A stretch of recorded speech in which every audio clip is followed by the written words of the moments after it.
Bom dia, galera, tudo bem? Bora lá para mais um comentário da nossa leitura bíblica anual. Vamos começar com uma oração, porque é o que nós sempre devemos fazer. Pai, te agradecemos por este domingo maravilhoso. O Senhor nos permitiu, Pai, levantar.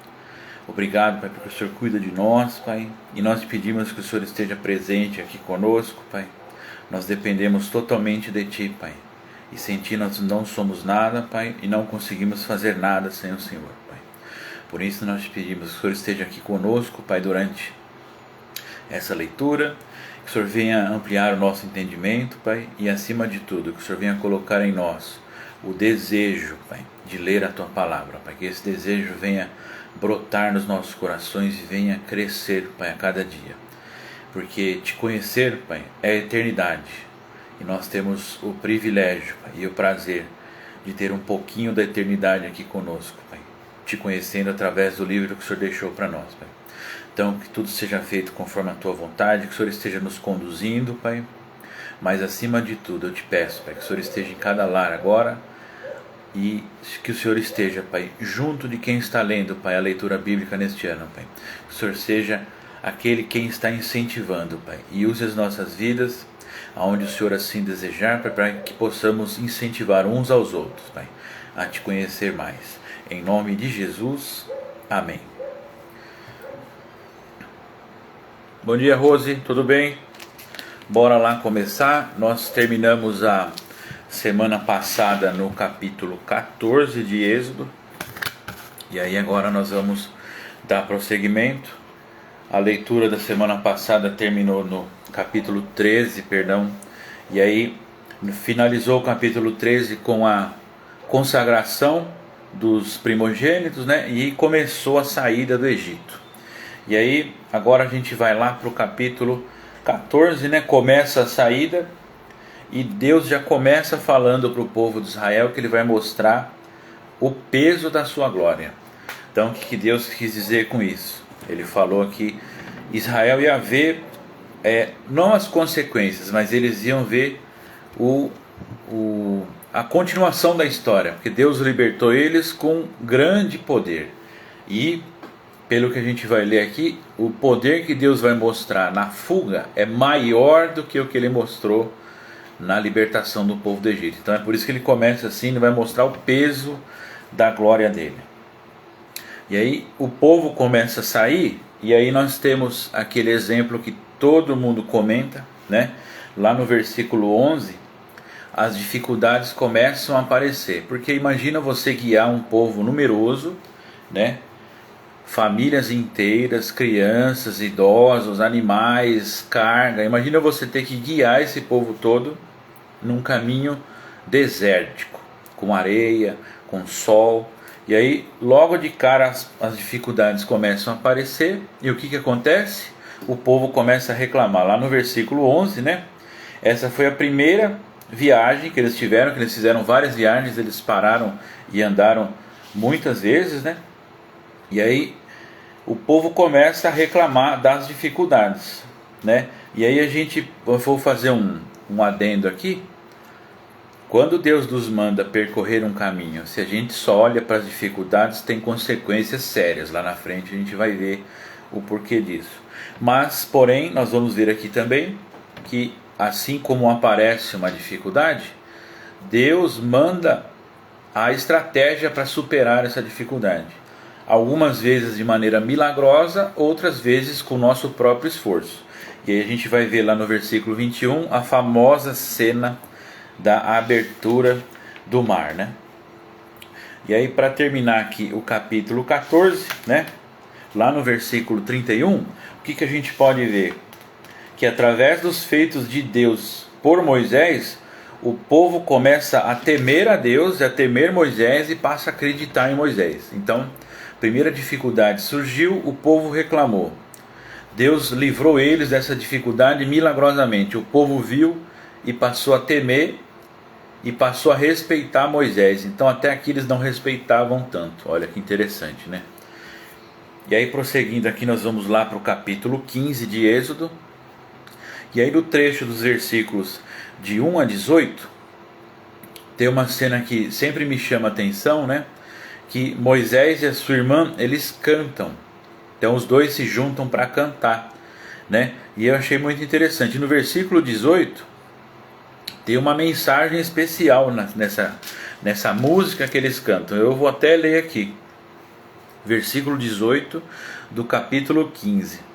Yahvé é o rei para sempre e eternamente. Então olha só, eles já estavam cantando de um rei, né? Jesus não havia se revelado publicamente ainda, porém essa canção já estava no coração das pessoas, né? E quem que a gente conhece que tem o título de rei e que seu reinado será eterno? Então aqui eles estavam cantando sobre Jesus já. Olha só que interessante, né? E assim como agora a gente vai ver nos versículos 22 a 27, assim como acontece conosco, nossas emoções às vezes são colocadas à prova através de altos e baixos, né? Eu acho que todo mundo vai entender o que eu estou falando e vai perceber que é uma realidade. Então nossas emoções vão ao intercalo, né? Entre altos e baixos. E aí o povo reclamou, foi liberto milagrosamente, temeu a Deus, cantaram, e aqui nos versículos 22 a 27 do capítulo 15, já tem a primeira murmuração: faltou água, né? Mas, como eu tinha falado, né? Eu sei, Rose, eu também passo por isso, e às vezes para mim ainda é difícil controlar, mas Deus tem me dado não só forças, como estratégias para lidar com essas emoções. E uma delas, Rose, é você pregar para a sua própria alma. E eu fiz isso ontem. Antes de ir para a comissão, minhas emoções não estavam tranquilas. E aí, logo que eu acordei, eu comecei a pregar para mim mesmo. E aí, assim como Davi ensinou: aquieta minha alma, porque te perturbas dentro de mim, espera em Deus, eu ainda o louvarei. Esse é só um exemplo, mas você pode pregar: fala, Deus, eu não aceito que a minha alma esteja inquieta desse jeito. Eu sei que esses sentimentos não provêm de ti, esse descontrole emocional é meu. Olha só, minha esposa querida entrou também. Eu sei que esse descontrole emocional é meu. Minha esposa me ajuda muito nesse descontrole emocional. Mas, Rose, eu declaro o que eu li na Bíblia, eu declaro para mim mesmo. Eu prego para mim mesmo. E isso ajuda bastante. Tenho certeza que se você fizer, você vai entender. Então, o povo reclamou, faltou água, mas como eu tinha falado, assim como aparece uma dificuldade, Deus dá a saída, né? E Moisés providenciou a saída para o problema. Agora a gente vai lá para o capítulo 16, né? O que acontece? Segunda murmuração: primeiro faltou água, agora faltou comida, carne e pão. E Deus faz o quê? Nos versículos 4 e 5 lá do capítulo 16, Deus anuncia que vai derramar o maná. E Ele dá as instruções de como colher. Então olha só, Rose, se precisar de alguma ajuda específica com isso, quiser me mandar uma mensagem no particular ou quiser conversar pessoalmente lá na igreja, eu estou à disposição, tá? Porque eu também estou aprendendo com isso aí. E aí Deus anuncia o maná e Ele dá até instruções de como colher. Olha só que Deus maravilhoso, né? E lá nos versículos 6 a 36, a gente tem uma descrição geral do maná. E aqui eu anotei que para mim sempre foi uma curiosidade.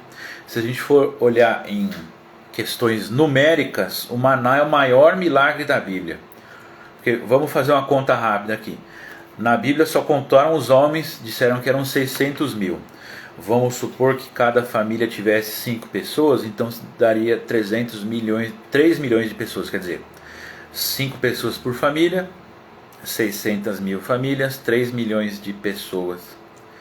E olha só, então são 3 milhões de refeições por dia, manhã e noite, então são 6 milhões, durante aproximadamente 40 anos. Faz a conta aí, olha só quanta comida Deus deu e o povo reclamou de falta de comida.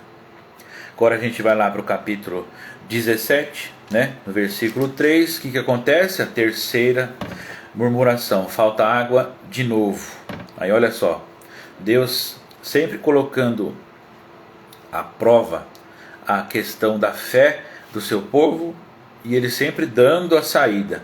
Então isso serve para nós como princípio também, porque se Deus sempre dá uma saída, significa que numa dificuldade nós teremos a saída. Então por que às vezes a gente se preocupa demais com a dificuldade e não espera a saída chegar? Porque a saída vai chegar, né? A saída vai chegar. E aí, lá nos versículos 8 a 13 do 17, a gente tem a primeira batalha, né? Saíram do Egito, fugiram da escravidão, começaram a passar por provas, né, dificuldades, por livramentos enormes, e aí tem a primeira luta, né? Foi um dia inteiro de batalha, e essa cena é bem emblemática. Eu gostaria que vocês lessem, né? Mas eu só vou mostrar para vocês aqui que essa luta durou um dia inteiro. Então imagina você ter que lutar um dia inteiro. E aí, como eu já tinha contado lá atrás, quando Deus fala dos nomes dele, ele sempre dá um significado, né, para o nome dele. Lá no versículo 15 do capítulo 17, Deus mesmo fala um nome dele para Moisés, e Moisés declara que é Jeová Nissi. Inclusive teve uma pregação lá na igreja, num encontro de oração nosso, que eu falei um pouco sobre esse nome, que significa minha bandeira, né? E observe o que Moisés diz: a guerra seria de Deus contra Amaleque, né? Então essa primeira batalha, Moisés já teve clareza de que essa batalha era de Deus, não era deles. Apesar deles terem que lutar fisicamente, mas a batalha era contra Amaleque. E de quem os amalequitas são descendentes? Se a gente lembrar lá no começo, na nossa primeira leitura, é um dos filhos que as filhas de Ló tiveram com o próprio pai, né? Os amalequitas descendem dessa união aí que não agradou a Deus. Agora a gente pula para o capítulo 18, nos versículos 1 a 27, a gente tem uma cena legal também de ler, que é o aconselhamento do sogro de Moisés com ele, né? Jetro, que era o nome do sogro de Moisés, aconselha o seu genro, porém antes de aconselhar, olha que legal quando você começa a anotar e escrever o que você está lendo, o que você aprende. Antes de aconselhar Moisés, o que o sogro dele fez? Ele andou pelo acampamento, ele ouviu tudo que Moisés tinha para falar para ele sobre o que estava acontecendo, né? Ele faz sacrifícios a Deus, o próprio sogro de Moisés exerce o papel de sacerdote, ele come com Arão e os anciãos, então eles conversam na mesa, e no dia seguinte ele observa Moisés trabalhando. Então depois de fazer isso tudo, depois de levantar todas as informações, aí sim ele aconselha Moisés. Então aqui tem um princípio que a gente pode tirar, quando você tiver ou receber um pedido de aconselhamento, e essa pessoa te perguntar, você pode me ajudar com tal coisa? Observa ela, conversa com ela, vê qual que é a rotina dela e depois você dá, né? Não é a sua opinião, é um conselho com base na Bíblia, com princípio bíblico. E aí você pode ter certeza que não vai dar errado, né? E um dos conselhos que Jetro deu para Moisés foi o quê? Discipule pessoas. Não está escrito com essa palavra discipule, mas ele fala, treina mais pessoas para te ajudar. Então, olha da onde vem o discipulado. E aí a gente pula para o capítulo 19, né? Dos versículos 1 a 14, Deus dá instrução para a santificação da nação inteira, para que seja uma preparação para a aliança que Deus vai fazer com o povo todo. Olha só que interessante, a nação inteira tinha que se santificar, né? E tem uma curiosidade lá no versículo 16 do capítulo 9, que Deus desce e pisa na terra. Então, bom dia para quem entrou, ccbn.church, que está acompanhando, deve ser o Wellington ou a Jéssica, ou os dois, e o Murilo, e o Marcos, e os cachorros, e os gatos, etc. A gente está falando aqui de uma curiosidade que no versículo 16 do capítulo 19, Deus desce e pisa na terra. Então depois do Éden, é a primeira vez que a gente vê isso acontecendo de novo. Deus pisar na terra, fisicamente, né? E agora vocês imaginem essa visão. A montanha fumegando, estremecendo, raios e trovões, e uma voz poderosa falando através de como se fosse uma voz de trombeta. Então imagina que cena que causava temor. Imagina você ver isso com os seus olhos, né? Então não é à toa que o povo nessa hora não só temeu, como tremeu. E aí a gente pula para o capítulo 20, que acontece? É famoso para nós, porém eu não vou falar que eu tenho certeza, mas eu suspeito que as pessoas não leiam tanto, mas como toda leitura bíblica é importante, aqui tem os 10 mandamentos, a gente tem o primeiro relato escrito dos 10 mandamentos. E aí, quando eu falo sobre os 10 mandamentos, eu sempre cito uma curiosidade. Qual que é o primeiro mandamento? E aí a turma vai responder o que é o que Jesus falou lá na frente. Mas eu não estou falando do primeiro mandamento no sentido de o maior, o mais importante, mas o primeiro que foi escrito.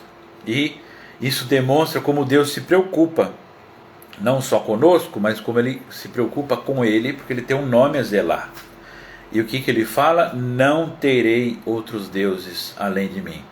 Então, olha só como começa os 10 mandamentos. Deus, Ele sabe o que fala, né? Não é à toa. Agora a gente pula lá pro versículo 6 e está escrito assim, ó, minha anotação, tá? Sempre falam do versículo 12 sobre o primeiro mandamento com promessa, né? Que é o mandamento que honra teu pai e tua mãe e seus dias serão prolongados na terra.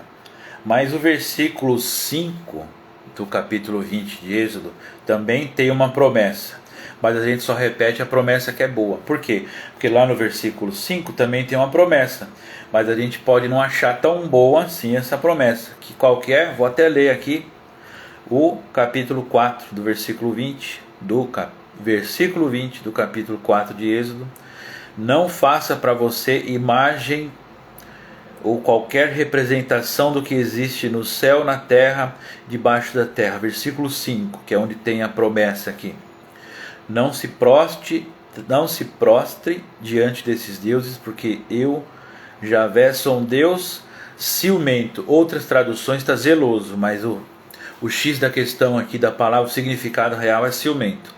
Castigo a culpa dos pais nos filhos até a terceira e quarta geração dos que me desprezam. Então olha só, ele não castiga o pecado do pai no filho simplesmente. Ele castiga o pecado do pai no filho quando as pessoas o desprezam.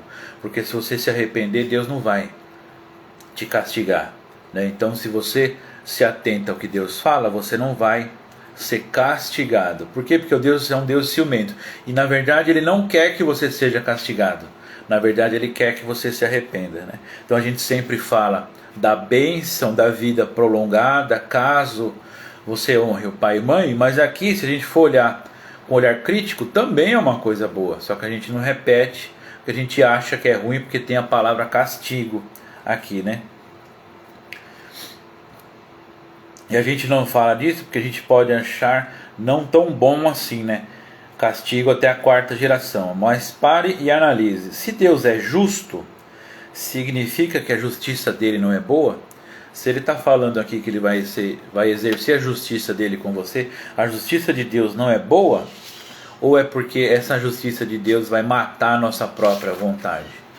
Então eu acho que é por isso que as pessoas não falam tanto do versículo 5. Agora a gente vai lá para o 8. É um alerta também muito bom, principalmente para os nossos dias de hoje, né? Principalmente para os nossos... Deixa eu ver aqui que a Neidinha me mandou uma mensagem. Vamos ver o que ela precisa aqui, que a Neidinha é uma mulher maravilhosa. Momentinho só, galera. Galera, eu vou parar um pouquinho aqui que eu vou mandar o link para a Neidinha, tá bom? Vocês me perdoem.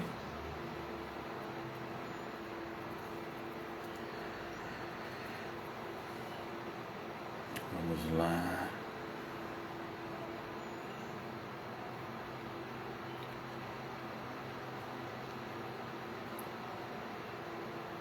Rapidinho, galera.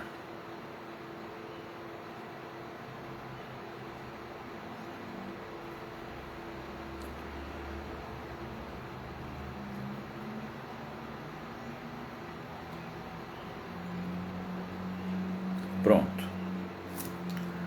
Então, como eu estava falando, bom dia, Jéssica, bom dia, Leonice. estamos aqui no capítulo 20 do Êxodo, falando dos 10 mandamentos, e coincidentemente entrou uma pessoa agora que trabalha pra caramba, e eu tenho certeza, Jéssica, que se você aplicar esse mandamento na sua vida, você vai colher muitos frutos, que é o que? É guardar o sábado, né? Se descansar é mandamento, porque, e aqui é uma anotação que eu fiz, né? Porque Deus nos informa da importância do descanso. Então, se descansar é mandamento, por que trabalhar a gente não trata da mesma forma? Porque tem gente que não quer trabalhar, mas também tem gente que não quer descansar, só quer trabalhar. Então, fica aí algo para que vocês meditem nisso aí, e se alguém quiser tirar uma dúvida lá na frente, eu estou à disposição. Agora a gente passa lá para o versículo 24 do capítulo 20. Tem uma mensagem interessante aqui, ó. Uma coisa que Deus fala aqui que me chamou a atenção também. Versículo 24, olha só o que Deus fala: em todo lugar onde eu fizer lembrar o meu nome, virei a você e o abençoarei. Olha só que interessante. Então, Deus é que faz o nome dele ser lembrado em algum lugar. Ele diz aqui na Bíblia que quando isso acontecer, eu vou vir até você e vou te abençoar. Olha só que bonito, né? E aí a gente passa para o capítulo 21, que aqui começa, vamos ver quem vai pegar a referência. Aqui começa o Vadimecum da Bíblia, né? Que agora é lei atrás de lei, atrás de lei. Aqui é a parte jurídica da Bíblia, né? Aqui é a parte jurídica. Bom dia para quem acabou de entrar aí. Eu não estou conseguindo identificar o seu nome, mas seja bem-vindo. A gente está numa live aqui de leitura bíblica. Qualquer dúvida pode me chamar, eu estou à disposição. Então aqui começa a declaração das leis, e a gente não olha a Bíblia como leis, a gente só olha a Bíblia como leis morais, né, ou penais, mas a gente não olha como leis civis. Então isso é um bom jeito de você olhar também, um prisma para você olhar a Bíblia como leis civis também, que nos ensinam a viver em sociedade. Isso é muito interessante, e com certeza se você aplicar na sua vida vai ser bom, né? Então nos capítulo 21, dos versículos 1 a 11, tem a lei sobre os servos hebreus, né?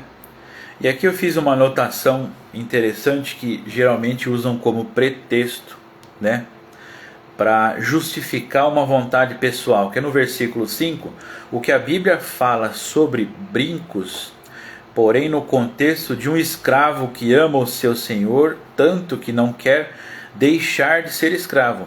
Portanto, nunca use um pretexto de um versículo bíblico para validar um gesto de vaidade seu. Eu já ouvi isso daqui. Por exemplo, eu vou colocar um brinco como um sinal de que sou escravo de Cristo. Bom dia, Laísa, tudo bem? Se você quiser colocar um brinco, não vou nem entrar na questão de gênero aqui. Se você quiser colocar um brinco, é um sinal de vaidade. Então, não usa um versículo bíblico para justificar uma vaidade sua. E aí a gente entra na seara de outras vaidades. Tatuagem, estilo de roupa, entendeu? Não tente se justificar através de um versículo bíblico. Isso é desnecessário. Se você tem uma vontade de fazer algo e isso é uma vaidade sua, assuma a responsabilidade e saiba que é vaidade. A Bíblia fala também sobre vaidade. Se você quiser seguir ou não, é uma opção sua.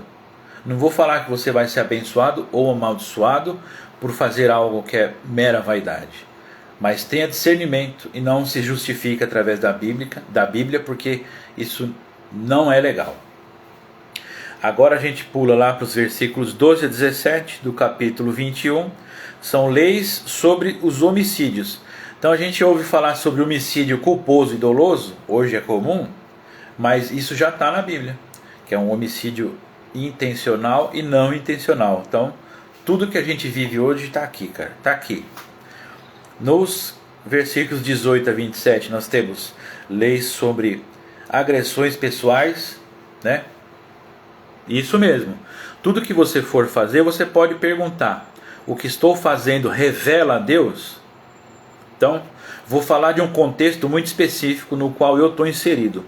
O que eu fiz no passado me deu conhecimento sobre uma parte da sociedade, né? Eu vivia uma vida de vícios, hoje não tenho mais, estou liberto, graças a Deus. E aí eu tenho conhecimento sobre isso. E aí Deus está me investindo de autoridade para falar com essas pessoas que estão nessa situação hoje. Então, para entrar nesse meio, eu não posso entrar de terno e gravata. Mas também não significa que eu vou me tatuar inteiro, me encher de piercing só para entrar nesse meio. Mas essa pergunta que o Wellington falou aí também vale muito bem. O que eu estou fazendo revela a Deus? Então, se eu for entrar no meio de um grupo de roqueiros, por exemplo, eles têm o seu jeito de vestir, o seu jeito de falar. Se eu for entrar como um obreiro, hoje sou um obreiro escolhido por Deus, se eu for entrar como obreiro de terno e gravata, a Bíblia debaixo do braço, eles vão me dar ouvidos? Não. Agora, se eu entrar nesse meio vestido como eles, falando como eles, gostando das coisas que eles gostam, por exemplo, o estilo musical, eles vão me dar ouvidos? Provavelmente sim. Então, isso que eu estou fazendo revela a Deus? Com certeza, sendo a autoridade que Deus deu para você. Então, tenha discernimento na hora de fazer certas escolhas e sempre ore antes, que também é um excelente caminho. Então, tem leis sobre agressões pessoais, né? Versículos 28 a 36, leis sobre ferimentos causados por animais, leis sobre roubo de animais, né? Então, capítulo 21 começa com essas leis. Capítulo 22, dos versículos 4 a 14, leis sobre indenizações. Olha só que interessante. Lá no capítulo 22 ainda, versículos 14 a 16, tem leis sobre relação sexual sem o pacto de um casamento, né? Olha só, versículos 17 a 27 do capítulo 22. Leis, o que eu falei para vocês? Leis sociais e religiosas. Olha só como a Bíblia é extensa, né? E aí temos também no versículo 28 a 30, leis sobre as primícias e os primogênitos. Então Deus pediu para que Moisés salvasse os primogênitos do povo hebreu. E agora nós temos leis específicas para eles. E olha o que Deus fala no versículo 30. Vocês devem ser homens santos para mim. Então vamos parar e ler lá, versículo 30 do capítulo 22. Vocês devem ser homens santos para mim. Será que isso não é um mandamento e a gente deixou passar? A santidade é um mandamento que nós devemos buscar. Tanto que eu anotei aqui, se tratássemos a santidade como um mandamento, com certeza a nossa vida seria diferente. Com certeza. E aqui a gente continua na declamação das leis, lá no capítulo 23, versículos 1 a 10. Lembra das leis sociais, né? Olha o que está escrito no título aqui, ó, leis gerais e vida comunitária.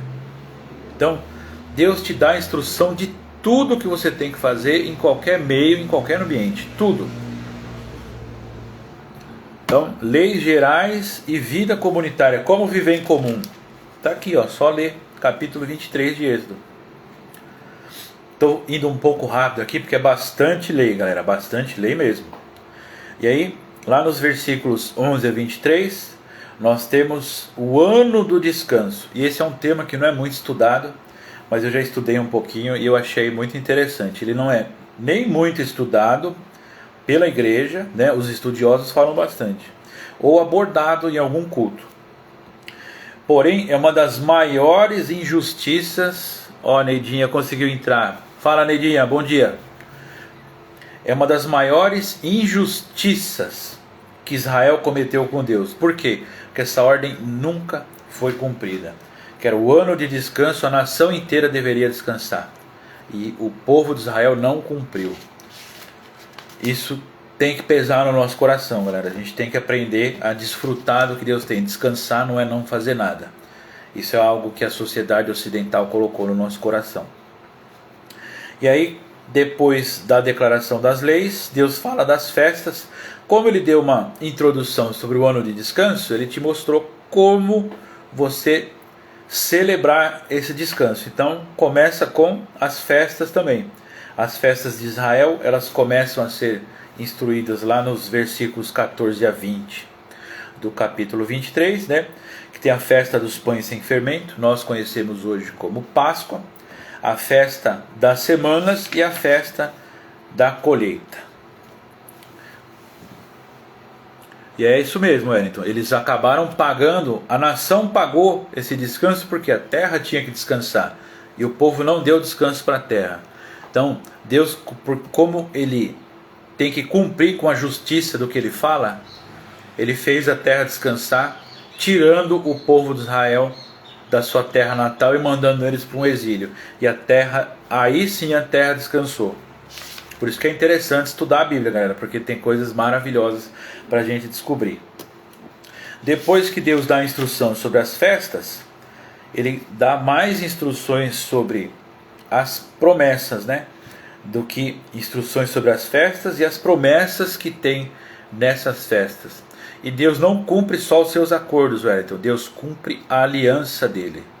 Então, isso que nós estamos lendo aqui são regras de uma aliança que Deus falou: eu vou fazer uma aliança com vocês. As regras são essas. E ele cumpre a parte dele, tanto a boa quanto a que a gente acha que não é tão boa, mas Deus cumpre. Então, se ele falou, ele se aliançou com você, ele vai cumprir. E aí, lá no versículo 32 do capítulo 23, tem uma instrução específica. Nós estamos falando de aliança. Estamos tendo uma série de pregações na nossa igreja. Vou deixar o link do Instagram da nossa igreja aqui nesse vídeo, para quem não é, caso queira conhecer. Estamos falando de aliança. Deus está declarando qual aliança que ele quer ter conosco. Só que lá no versículo 22 ele fala das alianças que a gente não deve fazer. Se Deus está falando que não é para a gente fazer, ele sabe do que faz. Eu confio, eu não questiono, mas se eu tiver dúvida eu converso com ele, eu pergunto por quê, mas eu não questiono a Deus sobre isso. Só que ele falou: não faça certas alianças. Então vou deixar a curiosidade para vocês irem lá ler versículo 32 do capítulo 23. E aí a gente chega agora no capítulo 24, que é a conclusão da aliança, né, com Moisés e o povo. E no versículo 7 do capítulo 24 é lavrado o livro da aliança. Está escrito dessa forma na Bíblia: o livro da aliança. E uma coisa que me chamou a atenção aqui no versículo 9, está escrito assim, ó: Nadab, Arão, Nadab e Abiú, eles viram a Deus porque estavam com Moisés. Lá no versículo 9, vamos ler, ó: Moisés, Arão, Nadab e Abiú e os 70 anciãos subiram no monte, viram o Deus de Israel. Olha só. Então, se você está andando com uma pessoa que busca Deus, você vai ver Deus através da vida dessa pessoa. Porque essas pessoas estavam seguindo quem? A gente viu lá atrás que o sogro de Moisés deu uma orientação para ele: treine pessoas. Ele passou a treinar essas pessoas, discipular. Essas pessoas caminhavam com Moisés e Moisés buscava caminhar com Deus. Então, procure caminhar com pessoas que vão te levar até Deus. Tenha isso em mente, isso é poderoso, né? Agora lá nos versículos 12 a 18 a gente tem uma cena emblemática que Moisés fica 40 dias diante de Deus. No capítulo 25 a gente tem mais algumas leis, mas agora a respeito do santuário e do sacerdócio. Olha que interessante. Deus falou que nós devemos ser santos diante dele. Como? Respeitando as leis acerca do santuário e do sacerdócio. Deus dá sempre a instrução, cara, sempre, né? E aí a gente tem um relato aqui da arca, do propiciatório e dos querubins, lá no capítulo 25, dos versículos 10 a 13. Nos versículos 24 a 30, a gente tem a descrição da mesa dos pães da presença. E no capítulo 25, versículos 31 a 40, nós temos o candelabro. Então, Deus começou a mostrar para Moisés o que ele tinha que fazer para cumprir as leis do santuário e do sacerdócio. Ele tinha que saber como fazer cada coisa. Então Deus falou, ó, tal coisa é desse jeito, a arca dessa forma, o propiciatório dessa forma, e aí ele começa a listar.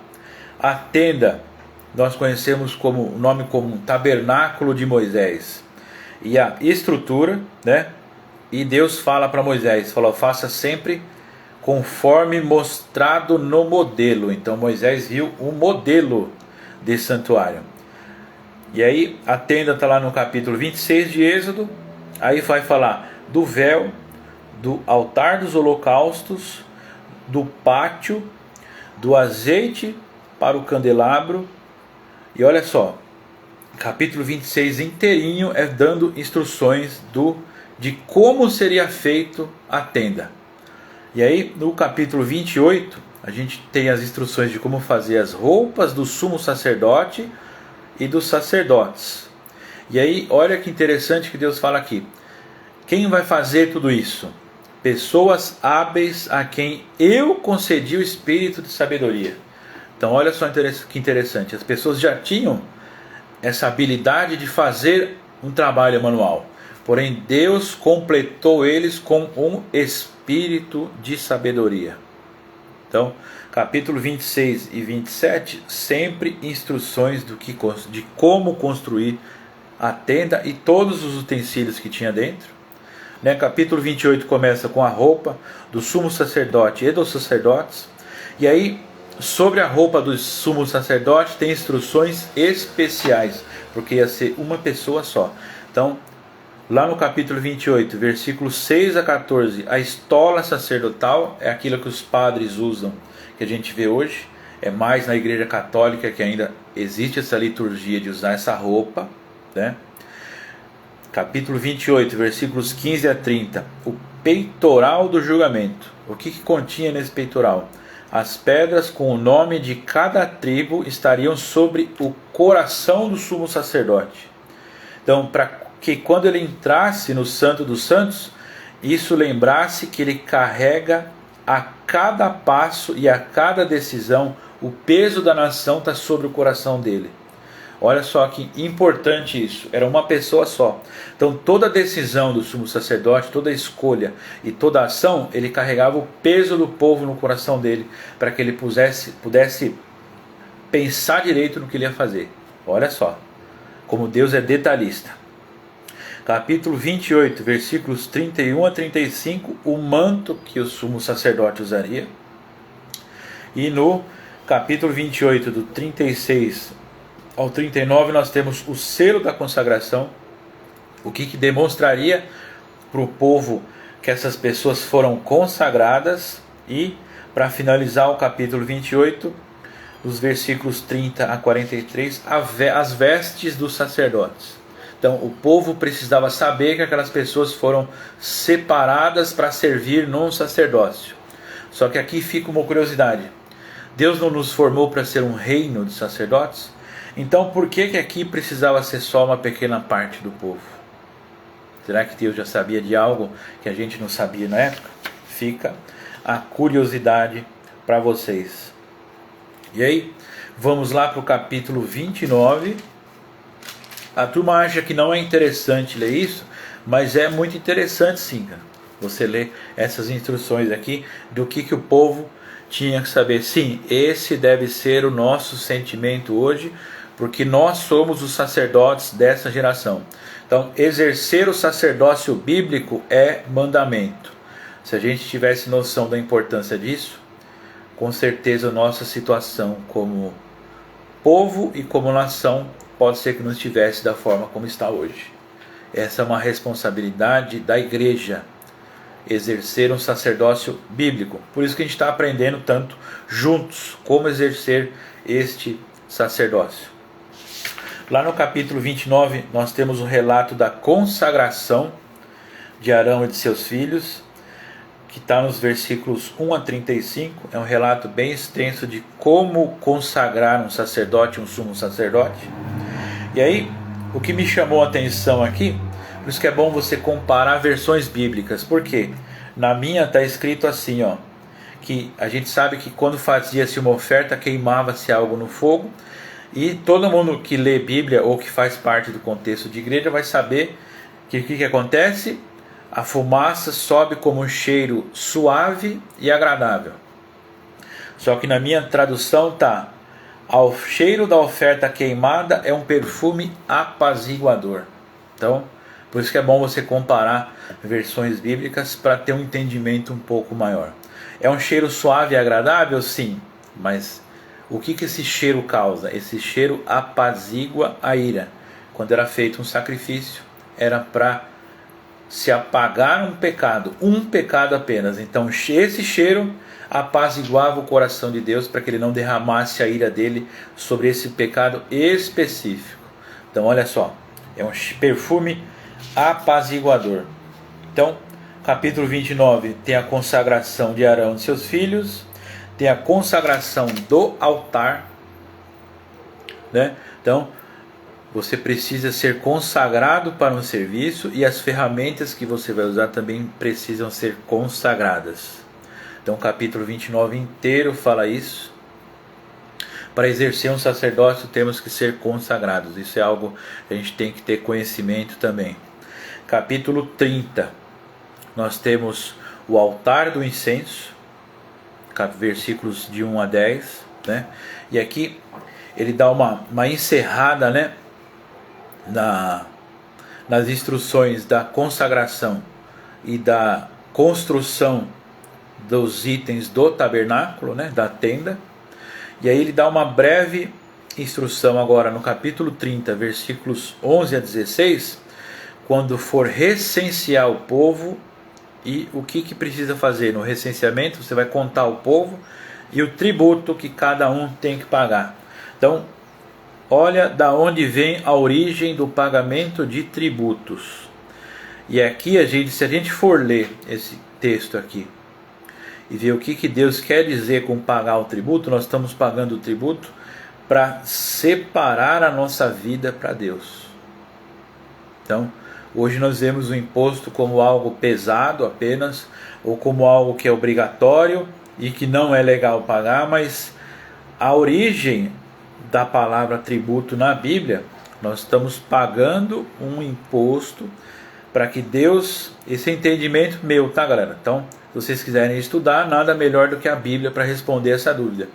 Nós estamos pagando um imposto sobre a nossa vida pecaminosa para que nós possamos ser instruídos no exercício desse sacerdócio.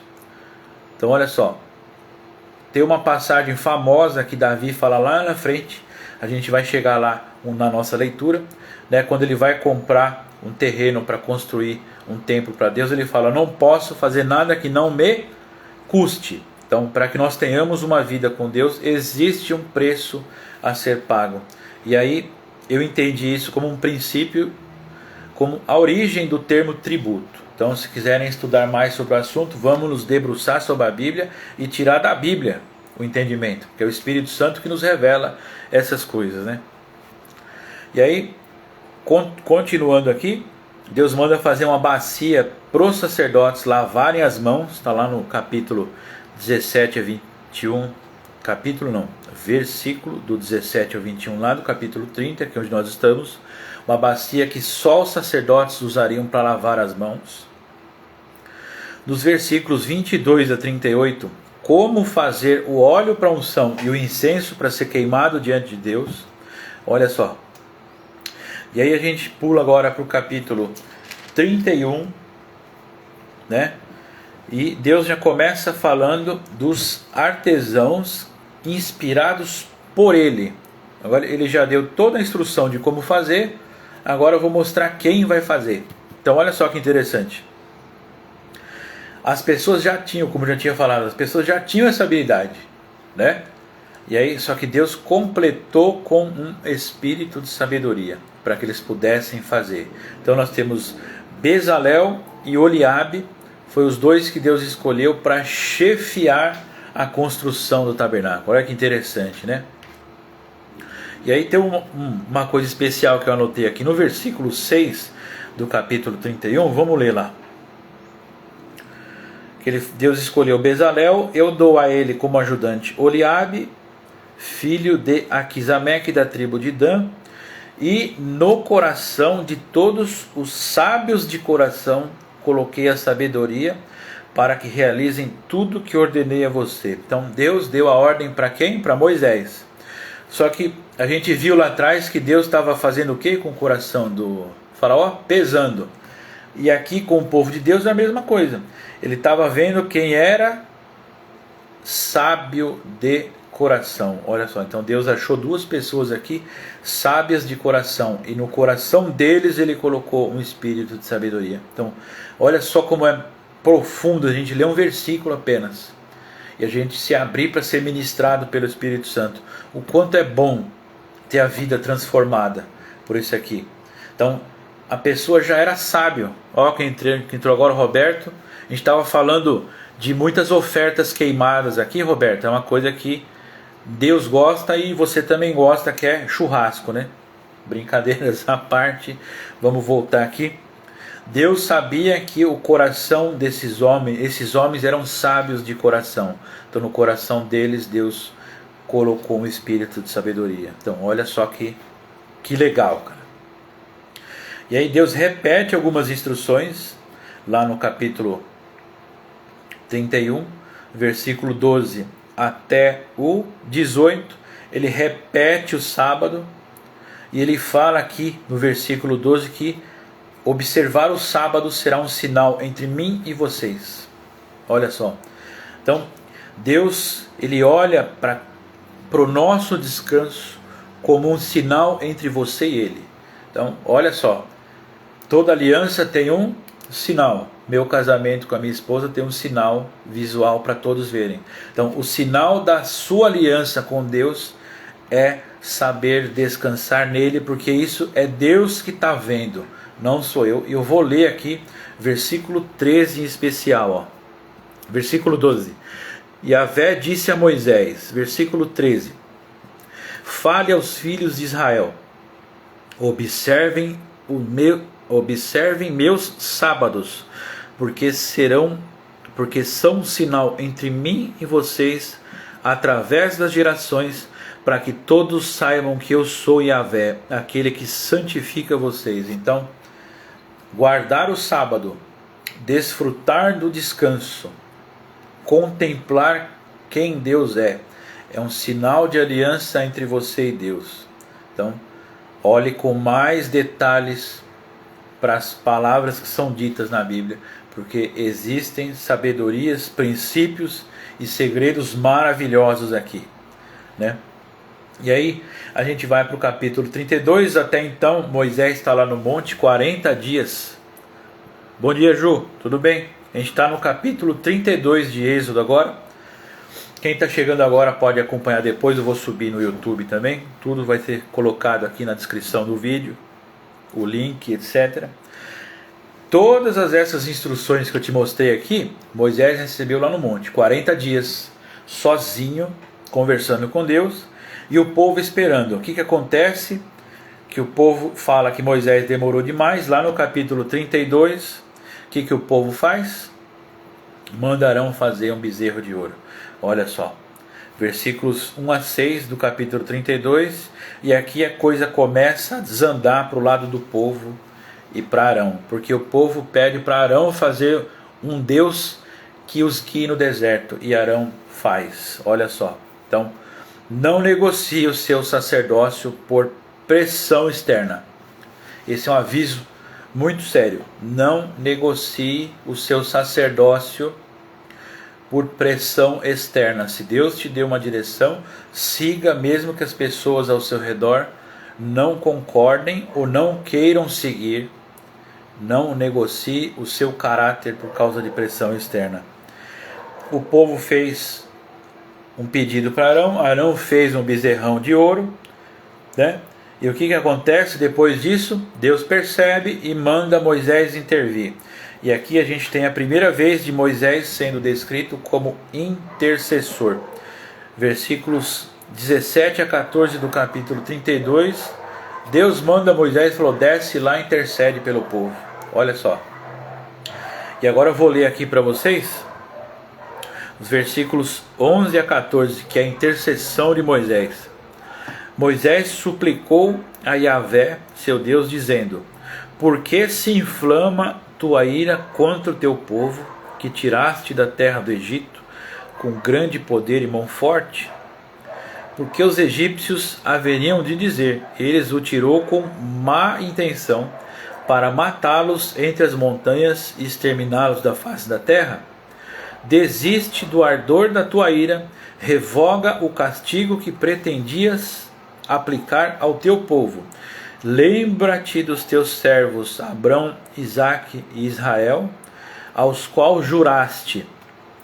quais juraste por ti mesmo, dizendo: eu lhes multiplicarei a descendência como as estrelas do céu, e toda a terra que lhes prometi eu a darei aos filhos de vocês, para que herdem para sempre.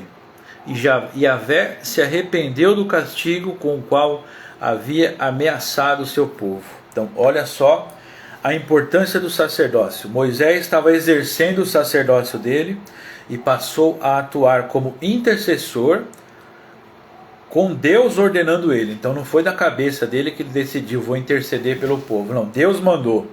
Só que olha só, a intercessão de Moisés fez ele se colocar entre Deus e o povo.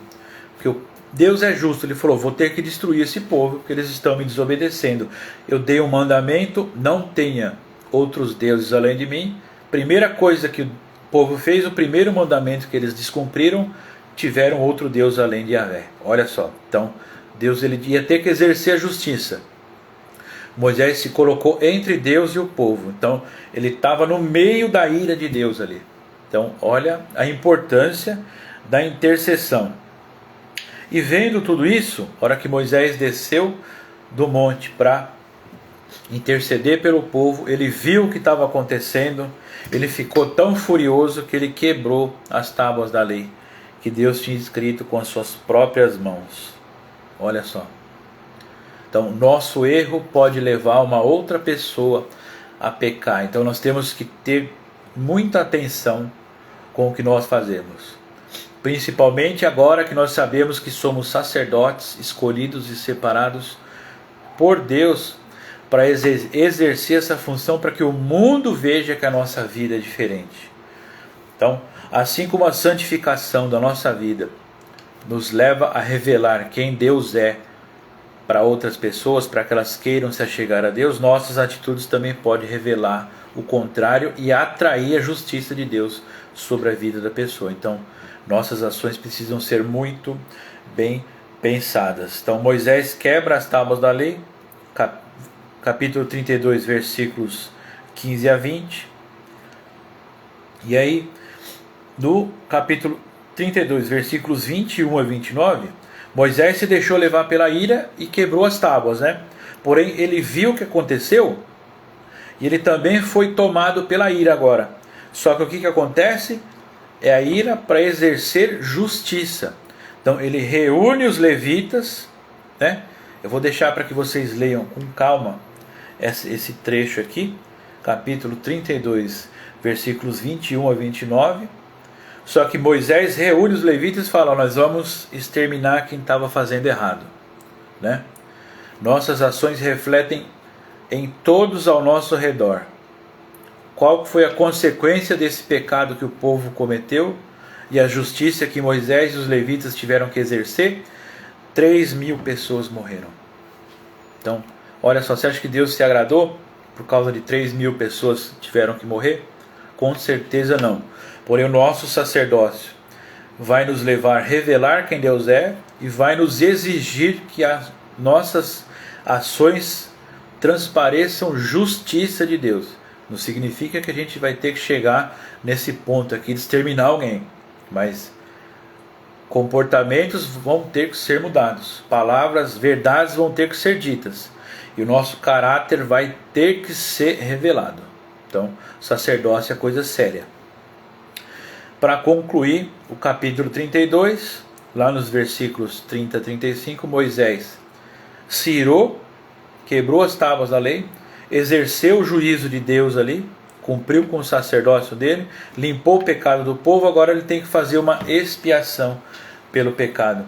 E vamos ler só um trechinho aqui, versículos 31 a 35 do capítulo 32. Vamos lá.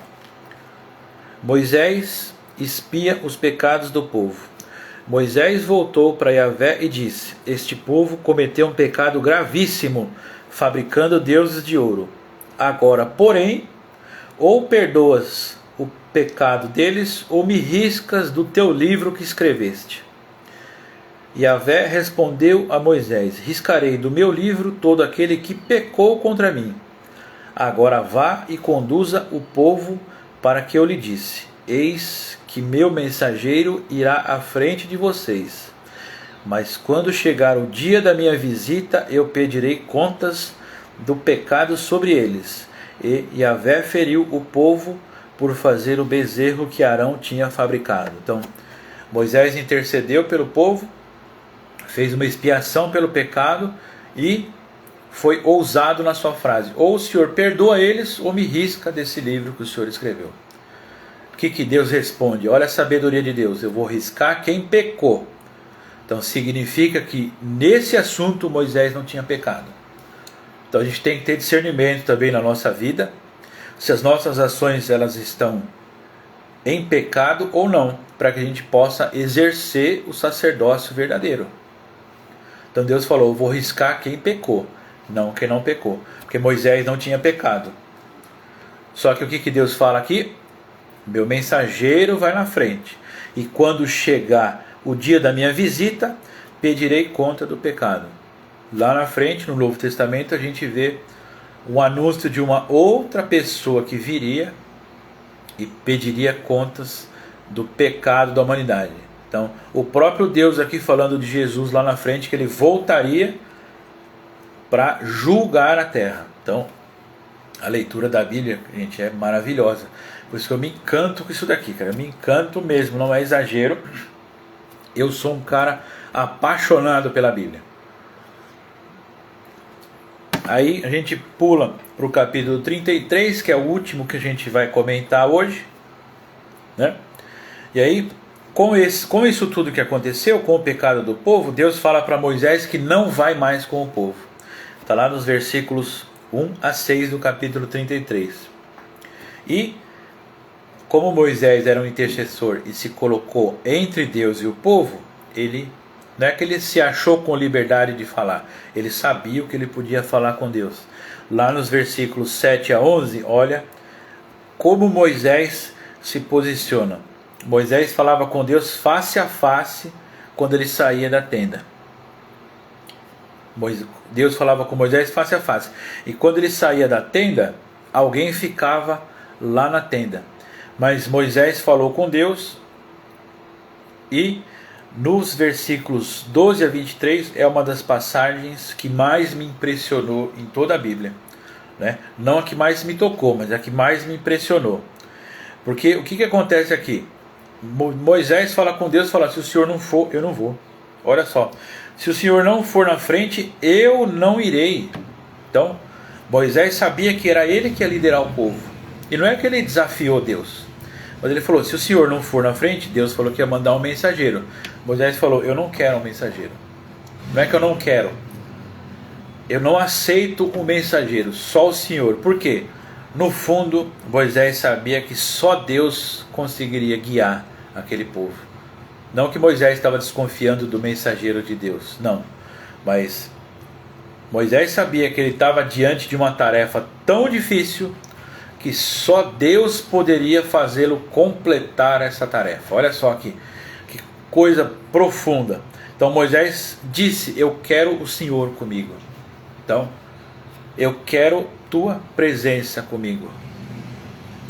Sim, Rose, o relacionamento íntimo que Moisés tinha com Deus. Então, Moisés declarou, ele derramou o coração dele ali. Ele falou: Deus, eu quero o Senhor comigo, não quero mais ninguém.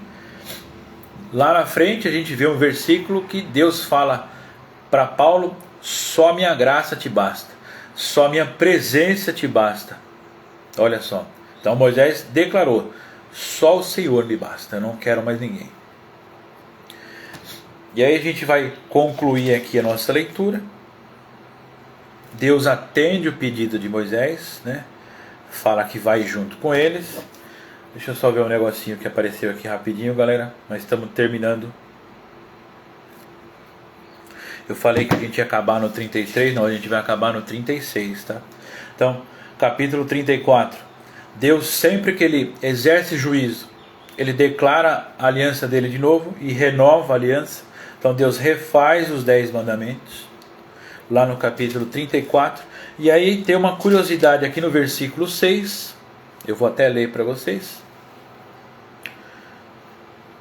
Fala que Deus é misericordioso, cheio de graça, lento para a cólera e grande em solidariedade e fidelidade.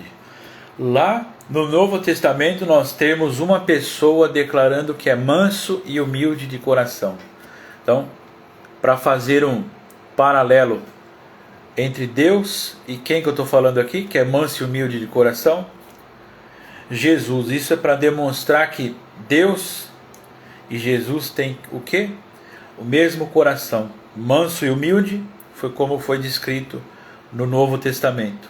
Misericordioso e cheio de graça no Antigo Testamento, para vocês verem como é a mesma pessoa, o mesmo sentimento, né? E aí, no capítulo 35, Deus entrega tudo para Moisés e fala para eles começarem a cumprir. Então eles começam a cumprir essas ordens que Deus deu, os mandamentos e todas aquelas leis que eu falei, elas passaram a ser exigidas, né? E aí, continuando aqui, versículos 4 a 29 do capítulo 35, começa a contribuição para a construção do santuário, da tenda, das mesas, dos talheres, de tudo que Deus deu a instrução, precisava ser construído. Então o povo começou a doar. E aqui eu fiz uma anotação, pessoal, é minha, tá? Não está escrito na Bíblia desse jeito. Eu não vou ensinar isso como princípio, tá? Eu não vou ensinar isso como doutrina, é uma anotação minha aqui. A generosidade é contribuir com o que você tem, não o que sobra. Então o povo foi chamado para contribuir com itens para a construção da tenda. Então o povo foi chamado para ser generoso. Só que a generosidade é você contribuir com o que você tem, não o que sobra do que você tem, né? E aí, continuando aqui no capítulo 30, Deus mostra os artesãos inspirados por Deus e olha só que coisa interessante aqui. Eles foram dotados de dotes sobre-humanos. Está lá nos versículos 30 a 35. Eu vou ler para vocês aqui, ó. Versículo 35. Dotou-os de habilidade para projetar e realizar qualquer tipo de obra. Então olha só, versículo 31 fala: os encheu de dotes sobre-humanos de sabedoria, destreza e habilidade em seu ofício. Então, a profissão que você está hoje, Deus te dá a condição de fazer o quê? Com sabedoria, destreza e habilidade. Eu costumo pedir muita ajuda em Deus para executar uma função no meu trabalho que eu tenho dificuldade. Isso tem me ajudado muito. Porém, esses dois escolhidos por Deus aqui, eles foram cheios de um dote sobre-humano. Então, era muito além do normal. E aí agora sim a gente vai chegar no final, né? No capítulo 36, dos versículos 1 a 7, os artesãos recebem a coleta das ofertas e começam a construção.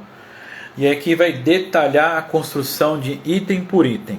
Então, dos versículos 8 a 34, começa a construção da tenda e da armação do tabernáculo, que aí é bem detalhado, gente, é medida, é como fazer, como revestir, como montar, é como se fosse o Max, quando ouvir isso, vai entender. É como se fosse um memorial descritivo de engenharia. Detalhe por detalhe, medida, quanto de material vai usar e como tem que fazer. Então, a tenda e a armação do tabernáculo, e nos versículos 35 a 38, detalha como fazer o véu. Então, esse véu é algo que nos chama atenção, porque a gente lembra do que aconteceu. Lá em Jesus, lá na frente, ele foi o quê? Rasgado. Mas depois, pare um pouquinho para ler aqui, para ver o detalhe que esse véu tinha. Como que ele foi feito, com qual material e com que nível de detalhe e de riqueza Deus mandou fazer esse véu aqui. Por isso que os fariseus davam tanto valor. Se a gente ler aqui, a gente vai começar a entender por que eles elevavam as coisas que Deus mandava fazer, eles elevavam no nível superior, porque era tão rico em detalhes que não tinha como não nos surpreender. E a gente encerra nosso comentário da leitura bíblica por aqui. Eu tenho certeza absoluta que vocês estão gostando. Qualquer sugestões que vocês tiverem, eu estou aberto a ouvir. Qualquer comentário, fiquem à vontade. Qualquer dúvida, podem me procurar no particular também. E a gente encerra por hoje no capítulo 36 de Êxodo. E aí continuaremos a partir daqui durante a semana, e domingo que vem nós teremos mais uma live de comentário bíblico aqui. Como domingo que vem é ceia, a próxima será às 18 horas. Mas como eu falei, eu estou aberto a comentários aqui. Se vocês acharem se você tiver uma sugestão quanto a um horário melhor, eu vou ouvir todo mundo aqui e a gente com certeza vai chegar num consenso, porque eu não quero apenas fazer algo no horário que seja confortável para mim. Nós temos que ter em mente que precisa ser bom para o maior número de pessoas. Então, que Deus abençoe vocês, que vocês tenham um ótimo domingo. Nos vemos daqui a pouco na comunidade cristã Boas Novas. Para quem está vendo esse vídeo aqui e não faz parte, nós estamos na Avenida Lagoa Mirim, número 171, na Vila Rio Branco, zona leste de São Paulo. Se Deus tocar no seu coração e você quiser vir nos visitar, fique à vontade. E para encerrar aqui, que essa leitura venha transformar a sua vida como está transformando a minha. Essa vai ser a minha oração. Durante esse ano todo eu vou falar sempre isso, que essa leitura transforme a tua vida. E vamos encerrar. Pai, te agradecemos por esse momento que o Senhor nos proporcionou aqui. Agradecemos pela sua presença durante essa leitura, Pai.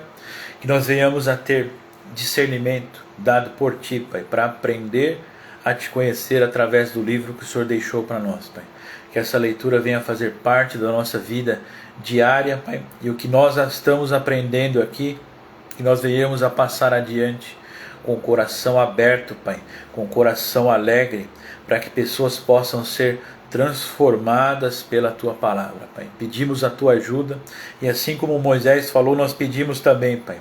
Nós precisamos da Tua presença, Pai, precisamos do Senhor conosco. Essa tarefa que o Senhor colocou nas nossas mãos, nós só vamos conseguir concluir com o Senhor nos ajudando, Pai.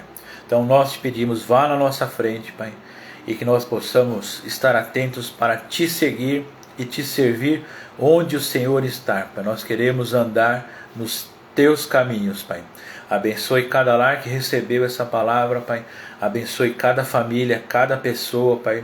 E que os nossos corações, Pai, possam Te receber de livre e espontânea vontade, Pai.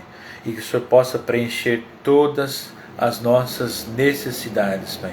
Abençoe as famílias que estão ouvindo isso e que todas venham ser tocadas por Ti, Pai. Que o Senhor nos conduza neste domingo, que o Senhor nos conduza nessa semana, Pai, e que nós tenhamos sempre em mente que o Senhor está conosco, Pai. Não importam as dificuldades, não nos deixe murmurar e reclamar, Pai, mas que tenhamos sempre o desejo e a vontade de estar com o Senhor, Pai.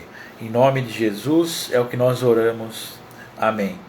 Galera, fiquem com Deus, tenham um ótimo domingo e até o domingo que vem, onde estaremos continuando esse comentário de leitura bíblica aqui, que tem me deixado muito feliz, tem transformado a minha vida e vai transformar a sua vida também. Fiquem com Deus, galera.